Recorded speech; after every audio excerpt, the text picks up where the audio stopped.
La semaine dernière, en géographie, nous avons étudié la Garonne, le dernier fleuve de France que nous devions étudier, qui nous restait à étudier. Et c'était surtout la dernière leçon sur la géographie physique de la France. Nous avons étudié les plaines de France avec le bassin parisien, le bassin aquitain, le sillon rhodanien, etc. Nous avons étudié les montagnes de France, principalement les Pyrénées, les Alpes et le Massif central. Nous avons regardé les fleuves et les affluents principaux, Seine, Loire, Rhône, Garonne surtout. Et maintenant, nous allons regarder quelque chose de nouveau. Non pas seulement la France physique, mais la France administrative. Comment le pays est arrangé, découpé, mais cette fois-ci pour bien le gouverner. Alors, on va commencer par le découpage le plus petit. Le découpage le plus petit, c'est la commune. En France, vous avez aujourd'hui un peu moins de 35 000 communes en France, donc ça en fait quand même un certain nombre. La commune avec à sa tête le maire qui est le responsable de la commune. Moi, personnellement, j'habite dans la commune de Billère. Certains d'entre vous habitent dans la commune de Pau, de Gelos, de l'Escar, de Lons, je ne sais. Voilà, des différentes communes dans lesquelles vous habitez.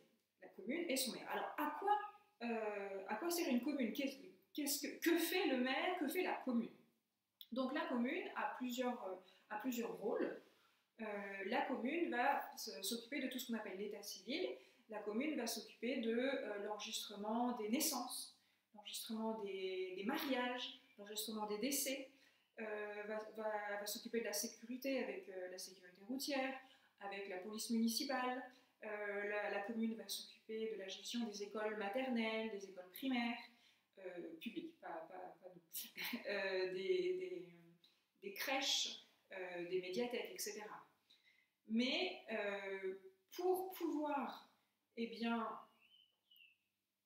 renforcer le pouvoir des communes, il a été créé il y a quelques années ce qu'on appelle des intercommunalités. Alors des intercommunalités, c'est des regroupements de communes. L'idée, c'est de se dire, bon, puisque tout seul on est capable de faire ça, oui, mais si on se mettait tous ensemble, au lieu de faire chacun la même chose dans son coin, eh bien, si on se met ensemble à faire la même chose, eh bien, on sera plus fort, plus efficace, etc. On aura plus de moyens, plus d'argent pour pouvoir organiser certaines choses. Alors, ces intercommunalités, comme on les appelle, eh bien, elles vont s'occuper, par exemple, de créer des zones économiques où il y a des entreprises qui vont s'installer. Elles vont s'organiser pour organiser le ramassage des poubelles, etc. Alors, on a dit commune, c'est ce qu'il y a de plus petit, un peu moins de 35 000 en France. Les communes se rassemblent en intercommunalités et les intercommunalités ont des noms différents en fonction de la taille des intercommunalités. Donc si votre commune se trouve ce qu'on appelle en zone rurale, ça c'est un adjectif à connaître, rural ça veut dire à la campagne. Si votre commune se trouve en zone rurale, il y a de fortes chances que vous apparteniez à ce qu'on appelle une communauté de communes. Les communautés de communes, c'est le nom qui est donné à l'intercommunalité qui regroupe des communes à la campagne. Si votre commune est un petit peu plus grande et que vous appartenez à un ensemble de communes avec au moins 50 000 habitants, vous appartenez à ce qu'on appelle une agglomération. Imaginons nous sommes à Gelos, eh bien nous sommes à l'intérieur de l'agglomération Pau, Béarn, Pyrénées, je crois que c'est le nom de l'agglomération, qui regroupe les communes. Alors j'ai la carte que je peux vous mettre à l'écran, la carte de l'agglomération dont le centre est la ville de Pau, et voilà, vous voyez toutes les communes qui sont sur cette agglomération. Pau, l'Escar, Lons, Billère, Jurançon, Gelos, Mazères, etc. De très nombreuses communes qui constituent l'agglomération Pau, Béarn, Pyrénées. Et si vous appartenez à une grande ville, Paris évidemment, mais aussi Bordeaux, Nice, Lyon, etc., vous n'appartenez pas à une communauté de communes, ni à une agglomération, mais vous appartenez à ce qu'on appelle une communauté urbaine ou bien une métropole. C'est la même chose. Donc, commune, c'est le plus petit découpage avec un maire à sa tête. Un rassemblement de communes, c'est une intercommunalité avec par exemple l'agglomération comme à Pau. Un autre découpage possible, un autre découpage plus grand, c'est le département. Le département, il y en a, alors en France métropolitaine, ce qu'on appelle la France métropolitaine, c'est la France sans les territoires d'outre-mer et régions d'outre-mer, donc c'est la France et la Corse. En France métropolitaine, il y a 96 départements. Alors nous appartenons au département qui s'appelle les Pyrénées-Atlantiques avec un numéro, le numéro 64. Ça, c'est le département dans lequel nous nous trouvons. Vous pouvez demander à vos parents, si vous ne savez pas déjà, si vous n'êtes pas né à Pau, demandez dans quel département êtes-vous né. Est-ce que vous êtes né dans le département numéro 44, parce que vous êtes né à Nantes, ou alors dans le département 33, parce que vous êtes né à Bordeaux. Donc, il y a de nombreux départements en France. Quel est le département dans lequel vous êtes né? Donc, 96 départements en France. Alors les noms de départements, ils ont pour la quasi-totalité des noms de rivières ou de montagnes, enfin, quelque chose de la géographie physique de la France. Pyrénées-Atlantiques, je vous laisse deviner pourquoi notre département s'appelle Pyrénées-Atlantiques, parce que nous avons les Pyrénées et l'océan Atlantique.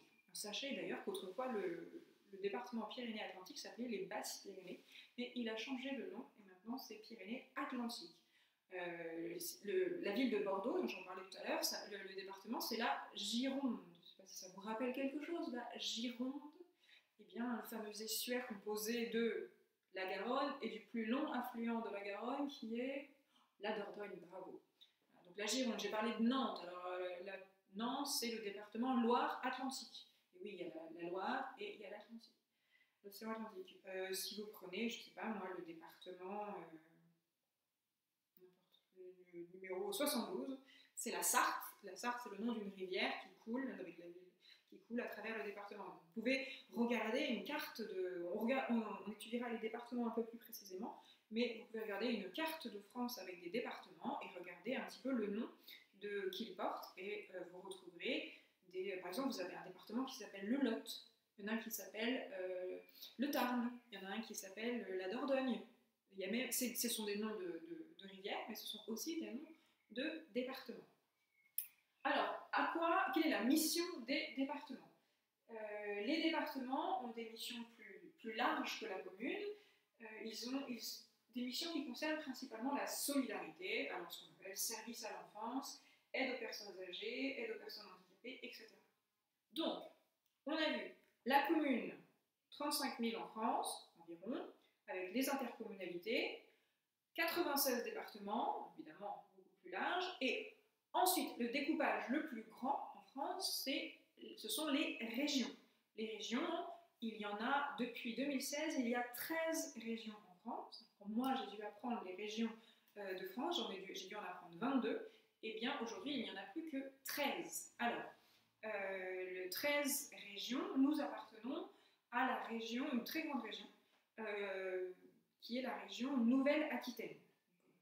Autrefois, on appartenait à la région Aquitaine, et maintenant nous appartenons à la région Nouvelle-Aquitaine, puisqu'elle s'est agrandie et il y a beaucoup plus de départements qu'avant. Alors, quelles sont les principales responsabilités des régions? Eh bien, notamment les lycées et l'aménagement du territoire, comment on organise l'espace. Donc pour aujourd'hui, retenez surtout les différentes couches du découpage administratif de la France. 35 000 communes, chaque commune est regroupée en intercommunalité, 96 départements et 13 régions. Ça, c'est le découpage administratif de la France. On fera une leçon à part sur départements et régions, mais en attendant, aujourd'hui, concentrez-vous surtout sur le rôle de la commune et des intercommunalités. Bon courage.